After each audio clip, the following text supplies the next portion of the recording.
Bearing पे छजोल दे यार तुम मौत ही कस मित्र की यहाँ पर थी क्या बोलते भेलपुरी खा रही थी मेरा पति साइड में था एक इंसान है उसने उसको गोली मार दी। কাশ্মীরের পেহেলগাঁওয়ে জঙ্গি হামলার ঘটনায় শোকস্তব্ধ সারা দেশ। ঘটনায় নীরবতা পালন করে মৃতদের প্রতি শ্রদ্ধা জানানো হচ্ছে দেশের সর্বত্র।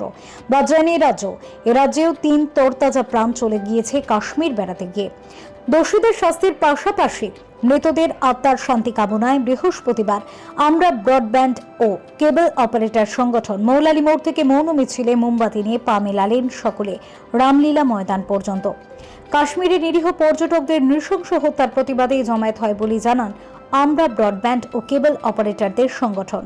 সরকারের কাছে এবং সমস্ত জনগণের কাছে আমাদের একটাই আবেদন যে আমরা সবাই মিলে দলমত নির্বিশেষে একসঙ্গে যেন আমরা এই লড়াইটা করতে পারি, যেখানে আর কোনো ঘটনা যেন এরকম না ঘটে। প্রতিনিয়ত যদি এরকম ঘটনা ঘটতে থাকতে আমাদের নিজেদের জীবন বিপন্ন, তো সেই জায়গায় সেই আমাদের বিপন্নতা কাটিয়ে আমাদের এর প্রতিবাদ নামতে হবে সবাইকে। এবং নেমে আমরা যারা কেবল অপারেটর আছি তারা তো আছি, বাদবাকি সমস্ত জনসাধারণ যারা আছেন সবাই মিলে একসঙ্গে প্রতিবাদ করি, যাতে এই ঘটনা আমাদের আর না ঘটতে হয়। তার জন্য আমরা সবার কাছেই প্রার্থনা করব যে আপনারা সবাই এগিয়ে আসুন এবং এর প্রতিবাদে সামিল হন। আমরা এই ঘটনাতে অত্যন্ত মর্মাহত। আমরা এর সুষ্ঠু বিচার চাই। আমরা ভারত সরকারের কাছে আমাদের দাবি এর যেন সুষ্ঠুভাবে বিচার হয়, কারণ বারবার আমাদের এই আঘাত ভালো লাগছে। আমরা আজকে এখানে জমায়েত করেছি, আমরা কেবল টিভি অপারেটর আর ব্রডব্যান্ড অপারেটর। আমরা মূলত ভারতবর্ষের প্রতিটা বাড়িতেই আমাদের যাতায়াত আছে এবং প্রতিটা বাড়িতেই টিভি ইন্টারনেটের মারফতে আমরা থাকি।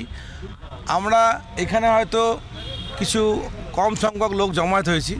আমরা চাই এইভাবে যেন প্রতিটা গলিতে গলিতে, প্রতিটা বাড়িতে বাড়িতে প্রতিটা ব্যক্তি যেন প্রতিবাদে নামে আমাদের মতন, এবং যারা আমাদের সহনাগরিক আমাদের ছেড়ে চলে গেলেন তাদের আত্মার কামনা করতে আমরা এখানে জমায়েত হয়েছি।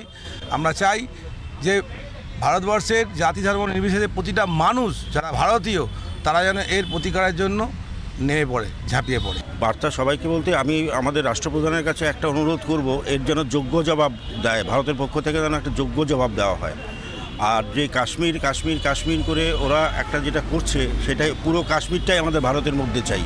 আমরা যেন নির্বিঘ্নে নিশ্চিন্তে যেন কাশ্মীর ভ্রমণ করতে পারি প্রত্যেক কটা ভারতীয়, সেই আবেদন আমরা রাষ্ট্রপ্রধানের কাছে রাখছি।